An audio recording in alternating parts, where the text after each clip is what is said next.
Namoonni tokko tokko amma yeroo mana kiristaanaa jalqaba deemnu nyaataaf zakkiidhaaf deemu waa baay'ee jira. Waan akkasiis hin qunnamis. Maqaa kiristaanaa kennutti mennaani Abbabaa Taaffesee deemu caala. Siilii argina nan soraadhe maanni kun jedhe argeen beeku mana keenya illee hin jiru wanta haaraa waan ta'eef. Sana booddee naxalaas hin qabnu hooxaa uffannee deemne.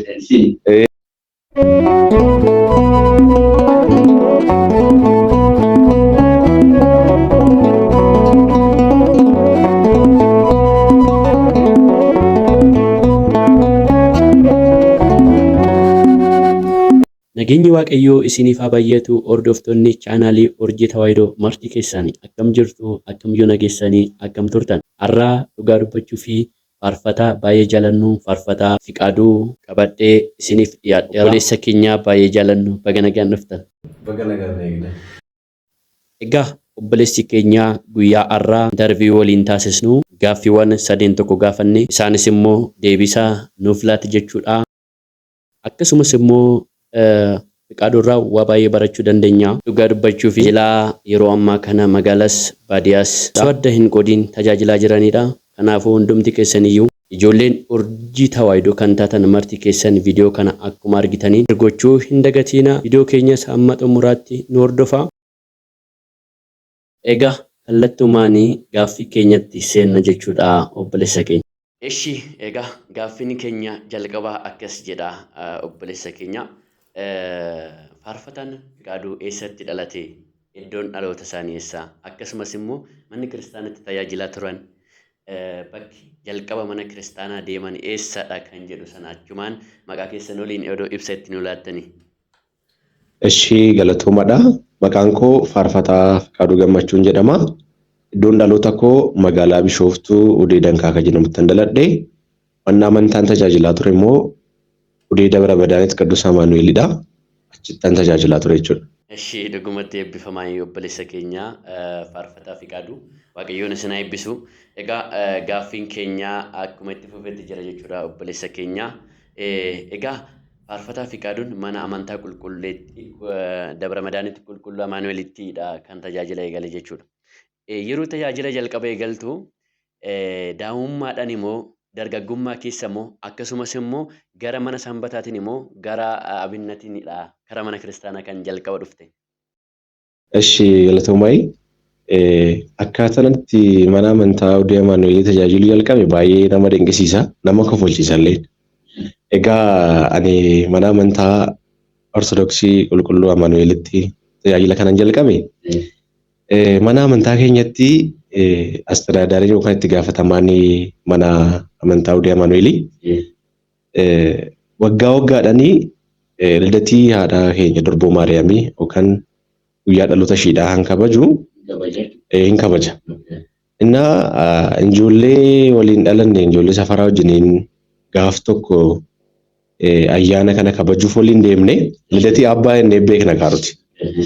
Naa achi deemneti faarfataa wayii tokko hin jira achitti dhalate nama guddaadha.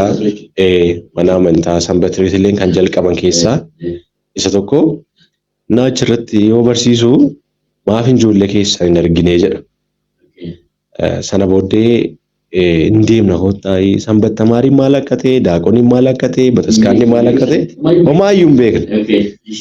Kazaanii achi deemnee gara manaa galle. Daaqoniin barannedha kan deemtan.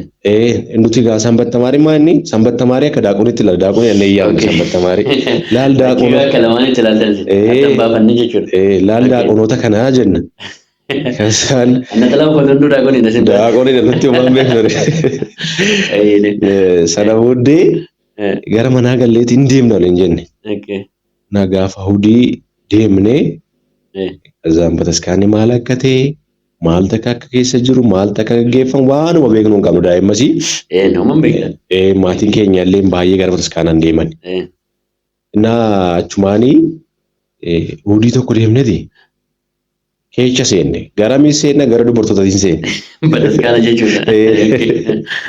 Gara dubartootaatiin seenne namni bakka gejjedhaa ol ka'aa maa inni kun jenna Kazaan siiliin argina nan soraadhe maanni kun jedhe argeen beeku mana keenya illee ni jiru wanta haaraa waan ta'eef. Sana booddee naxalaas hin qabnu fooxaa uffannee deemne. Fooxaa uffannee deemneti dubartoonni nu ilaalan nutti qoflan. Fooxaadhaan immoo mataatti mormatti marannee deemna waan beeknu waan isaa. Sana booddee margeetan akkuma silaa guddachaa deemnee margeetan maal akka ta'e adda baasaa dhufne. Yeroo deebitan garuu yeroo jalqaba deemtan namoonni tokko amma yeroo mana kiristaanaa jalqaba deemnu nyaataaf zakkeedhaaf deemu waa baay'ee jira. Waan akkasii isin quunnamesin. Sirriitti malee. Ijoolleen safaraatti illee nuti callaa zakkee nyaatan nus immoo dhuguma kan barteetii maal jedhamu kana seenu achii baanani zakkee deemnatu nyaannee baanu. Zakkee otoo nyaannee baanu aga torban sadii akkas zakkuma nyaachaa deddeebi'aatuma itti mi'oofte achuma deddeebi'aa turre. Kana booddee ijoolleen nu dura jiran sanbattineetii warri jiranii maaf sanbattineetii seennee maal nuun jedhan. Inti immoo kan ijoolleen achi keessa teessee barattee waggaa baatu nuun beelofna jennee zakkuma kana seenna ammas. Achi booda sanbattineetii kana galmoofne achumaan galmoofneeti wanti nama kofolchiisu ilma jechuma kiyyaa tokkotu maqaa kiristinnaa keetii nutti himii jedheen. Asiin immoo nama biraatiin gaafate. Ani xiqqoo samaariffata na xiqqoo nan dubbadha yoo sanii. Sana booddee maqaa kiristinnaa kee nutti himinnaani Abbabaa Taaffese jedheen mucaan. Abbabaa Taaffese jedheen. Kazaan koflanii mutti jetteen obboleettiin. Maqaa kiristinnaa keetti waamamtu dhannaani itti matee jechuudha. Sana booddee achumaan utuma jennuu sanbattineetii gallee akka ijoolleen hafneef maal gochaa turan seete sanbatti maran durii maabarri guguddaan hin jira egaa zakkeenis hin jira taskaaris hin jira. Isa sanbattineetii fidaniit akka nu gara manaan gallee fi akka hin beelofneef achitti nuuf fidanii nyaachaa turre. Achitti nu dhufeennee achumaan jalqabne. Har'a geenyee siin jedha. Dhugaa waaqayyo seenaa ajaa'ibaati baay'ee namatti tola. Eebbifamaa isinii jenna obboleessa keenya faarfataa fi qaaduu. Waaqayyoon isin eebbisu. Egaa mee gaaffii keenya sadaffaarra geenyerraa obboleessa keenya tajaajila keessatti wanti isin gammachiisu hin jira. Akkasumas immoo wanti isin gaddisiisu ni jiraame. Wanti kun osoo sirrate akkasumas immoo tajaajilaan osoo akkas ta'e kan jedhu akka gorsaattis ta'e mee yaada isin qabdan yoo jiraate asirratti. Ayyee ishee galatoomaayi wanti nama gammachiisu jechuudhaaf mana amantaa dhaqanii tajaajilaa taatee yeroo isteejira dhaqxee faarfattu maal jettu waaqayyoo kee wajjin taate hafuurri isaa sirra bulee waggaa faarfattee galtu baay'een gammada. Baay'ee namatti tola. Egaa immoo wanti nama gaddisiisu iddoo tokkotti tajaajilaaf kabaja dhabaachuu. Inni otoo sirra ta'e baay'ee bareeda. Tajaajilaa ta'uun baay'ee nama gammachiisan jedha galatuma. Dhugaa eebbifamee obboleessa keenya waaqayyoon isa eebbisu. Egaa gaaffii keenya goolabaarra geenye jirra.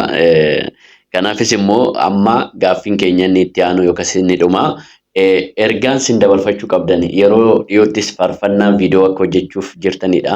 Hojjechaa akka jirtanidha jechuudha kan dhaga'ame.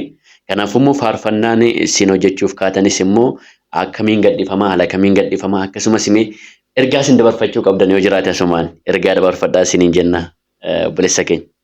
Egaa galatoomayi asitti naaf yeroo kechaniif baay'een gammadee ergaan koo inni dhumaa akkuma beekamu yeroo dhiyootti faarfannaa haaraa afaan Oromootiin hojjedheera. Mata dureen isaa sirraan argama jireenyedha. Sirraan argama jireenya. Kiristoosin irraa ajaa'iba dhugaa waaqa. Sirraan argama jireenyi jechaa dhufaarraa. Egaa hawwiin sin eegaarra nuti sirriitti hawwiidhaan sin eegaarra. Ayyee galatoomayi. Jechuumtiyyuu baay'ee faarfannaa sirriitti waanta baay'ee nama gammachiisudha. Sirraan argama jireenyi kan jedhu jecha kitaaba qulqulluuti mire. Kanaaf baay'eedhas nama jedhaan sin jira.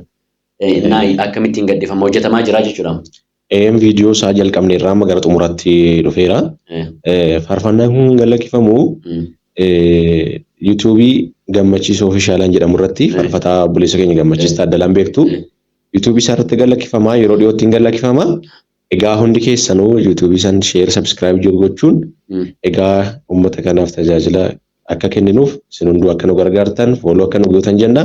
Galatooma. Egaa dhugaa waaqa dubbachuu fi faarfannaan yeroo hojjetamu bu'aa baay'ee qaba.